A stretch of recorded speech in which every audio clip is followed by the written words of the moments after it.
सभी को नमस्कार। आप लोग कैसे हैं? समय का भरपूर सदुपयोग कर रहे होंगे, क्योंकि समय ऐसी चीज़ है जो किसी के लिए नहीं रुकता। यह हमारी ड्यूटी है कि हम उसका उपयोग कैसे करें। तो आज मैं आपके लिए 70 वर्ड प्रति मिनट की गति से डिक्टेशन बोलने जा रही हूँ। तो सभी रेडी हैं? Ready, start. जब भी मैं लोगों पर अच्छी या बुरी दृष्टि डालता हूँ, हमेशा मैं उन्हें एक समस्या में घिरा पाता हूँ। वह यह है कि मानव जाति के संरक्षण के लिए कुछ ना कुछ किया जाए।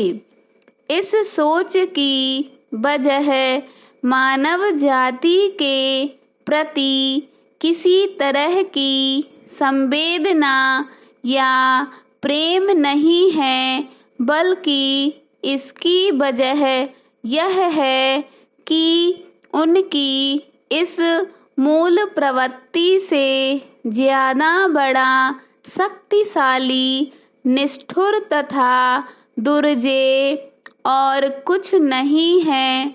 दरअसल यही हमारी नस्ल और समूह का मूल तत्व है। हालांकि हम अपने उस छोटे नज़रिए के अभ्यस्त हो चले हैं, जिसके तहत हम अपने पड़ोसियों को उपयोगी और नुकसानदेह, अच्छे और बुरे की सुविधाजनक श्रेणियों में बांट देते हैं।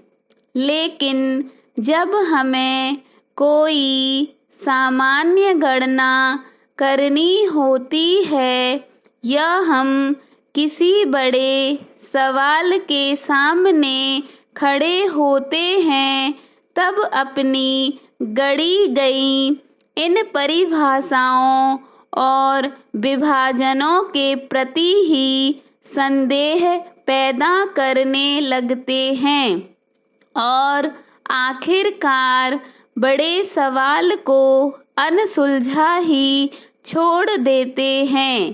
तब नस्ल की रक्षा के काम में नुकसानदेह आदमी ही सबसे उपयोगी साबित होता है। वैसे मैं घृणा करने, किसी का बुरा कर खुश होने, लालच और महत्वाकांक्षा जैसी मनोवृत्तियां ही मानव जाति की सुरक्षा में मददगार होती हैं। पैरा, मैं ऐसे किसी परिचित या पड़ोसी को नहीं जानता जिसने मानव जाति के नुकसान के लिए काम किया हो।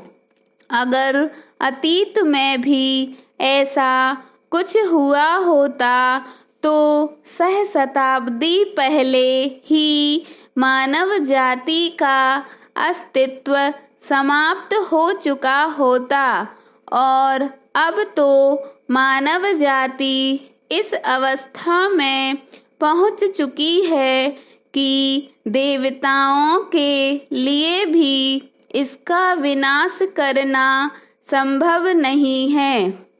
खुद को अच्छी या बुरी इच्छाओं में व्यस्त करें।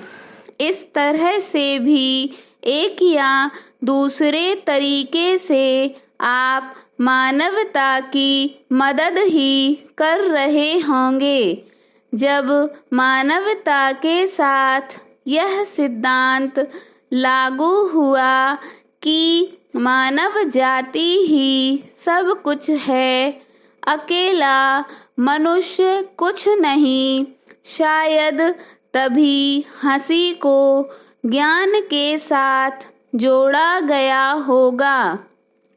शायद तभी आनंदपूर्ण ज्ञान की अवधारणा बनी होगी।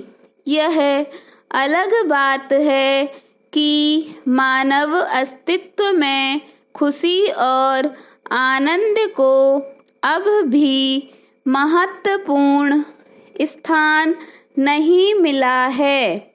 अब भी यह त्रासदी आदर्शवाद और धर्मों का ही दौर है।